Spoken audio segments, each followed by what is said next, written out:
After this video, you're gonna have no more excuses. You're about to see a very motivational, inspirational story about how a severely disabled guy was able to overcome all the obstacles in his way and achieve dating success. Here's the quick backstory. A few years ago, a guy reached out to me saying he has a disability, but he wants to level up his dating life. So when I took the coaching call, I really had no idea what his disability was all about. Here's a video of what he sounds like so you guys can have an idea. Yo, Alex, bro, thank you for all your coaching and everything that you're doing. I really appreciate all your help and what you do. As you can see, this shit is real. He has a genetic disability called cerebral palsy, which directly affects the way he walks and talks. And as you can imagine, that's created a mountain of obstacles for him when it comes to dating. I think the vast majority of guys in his shoes would have given up a long time ago. And that's where he was at one point. So in the first part of this video, which I did a few years ago, I showed you how through massive amounts of perseverance and dedication, he was able to get some results on Tinder and ultimately get a girlfriend. But in this part of the video, you're going to see the whole picture.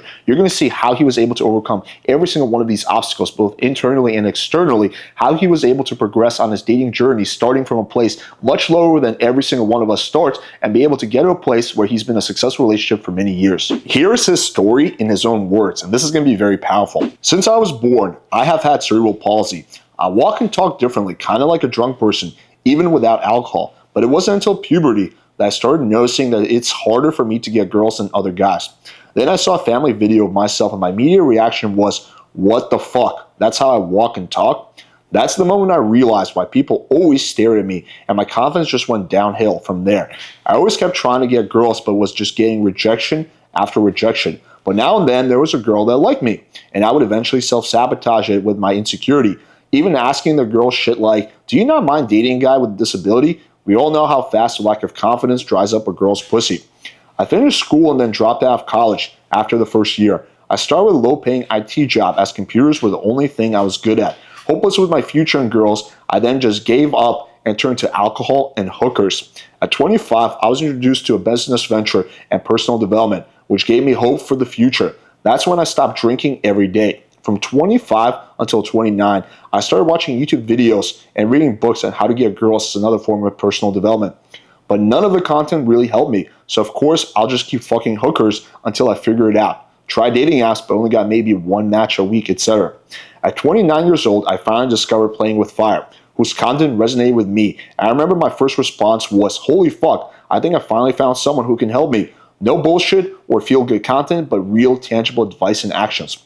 Step 1, get good photos and create a great online dating profile. Step 2, learn how to text and convert the matches to dates. Step 3, learn how to run dates to close. And yes, that's basically the formula, right? There's a lot more nuance to each one of these steps, but that's the gist of it. This just resonated with me immediately, and I finally believed, fuck yeah, I can do this shit. I reached out to Alex for coaching, and of course, it was a game changer. Now, I just want to clarify here, it wasn't one coaching call that was a game changer. I wound up helping this guy quite a good amount, just privately over DMs and WhatsApp. And so it was a work in process, right? But he was able to really, really commit to the advice I gave him, and he was very, very determined, and that's what ultimately got him success. Following his advice, I went from 1 match a week to 5 matches a day. I got my grooming in check with a skin fade haircut every 2 weeks. As I also started getting better and better with texting through Playing with Fire's content, I started getting a minimum 1 date a week. That was fucking awesome. Step 1, check. Step 2, check. Now it's time to learn how to run dates effectively. For 6 months, I couldn't close even one girl, sometimes only a makeout, but I kept running into LMR after LMR. But I knew I just had to stay calm and analyze every date of what went wrong and how I could do better with the next girl. And this is very good advice. This is something you guys should all be doing. After 6 months of failed dates, but improving little by little with every date, the next girl came over and we had a good date, but still no luck. But at least I kissed her goodbye. By that time, my immediate reaction was, whatever, next girl. I just went on to try to set up more dates with my other matches. 3 days later, the Sunday morning, she texted me. I then proceeded to set up a second date. I thought, fucking finally, this is the night. She came over, and because at that point I had even more confidence in myself because I knew exactly why she was there, I finally closed successfully.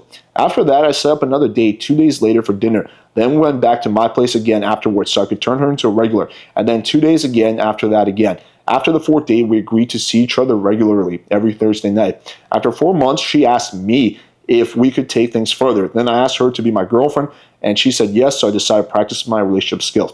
As a side point, it's always good when the girl's the one that wants to move things forward, right? That's kind of what I would recommend for guys to do when it comes to relationships.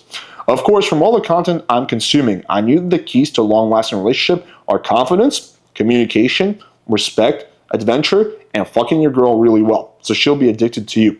This is all correct. I would only add probably having strong boundaries to this, but I think it kind of implies it. We've been together for 2 years already. We moved in together this year, and the honeymoon phase is still there. How did I do it? Well, first, we didn't get complacent. To this day, we greet each other with a warm kiss.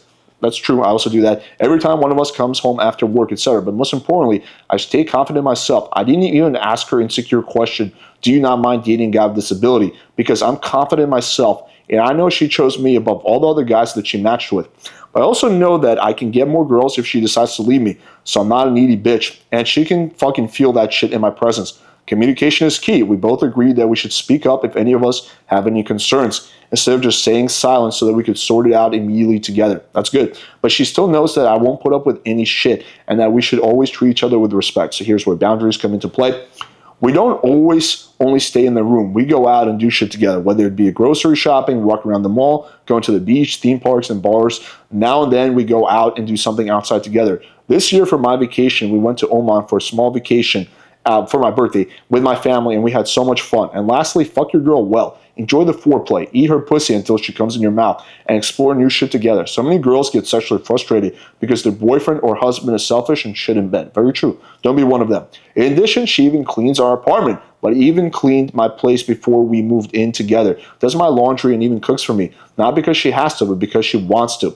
All of this combined turned the tables and made her ask me, please don't leave me. Just a final thought that I realized recently for some more perspective.